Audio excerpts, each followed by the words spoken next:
Manual pre-screening for clinical trials is very labor intensive, taking as long as 30 minutes to an hour per patient per trial. This is very mundane and very arduous work.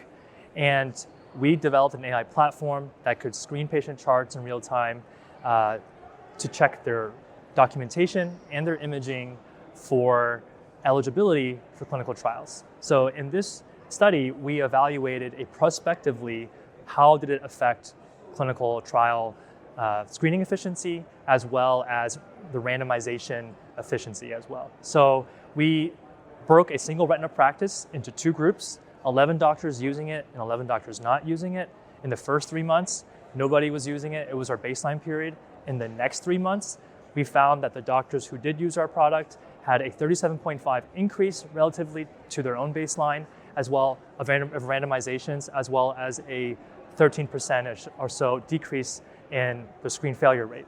We also found using a model, it saved about 4,000 hours of human labor that would have had to be done if they were not using the platform. Key factor to anything to being adopted in a practice setting is how much additional work does it take for a practice to use a model.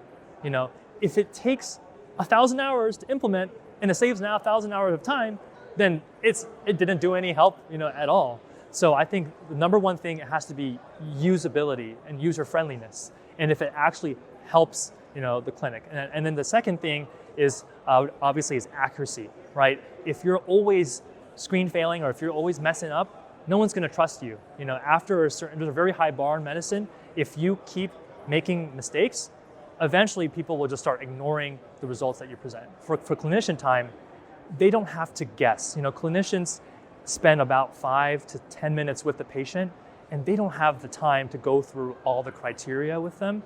And so they may accidentally send patients who are not ideal candidates for clinical trials. And what that does is delays their care. Patients end up finding out later down the road that they are actually disqualified for the trial for XYZ reason. Then they have to go back to the clinic and then be treated as a standard of care patient. And that can take weeks. So essentially the care was delayed because of the lack of information.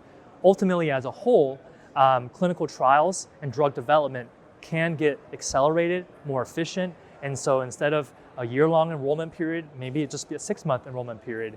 And people can also screen their patients before the trial even starts. And so that you can have an idea of how many patients that you would likely, be able to recruit at a given clinic. So I think the baseline is not using any software, so manual review, which is what happens in a lot of retina practices today.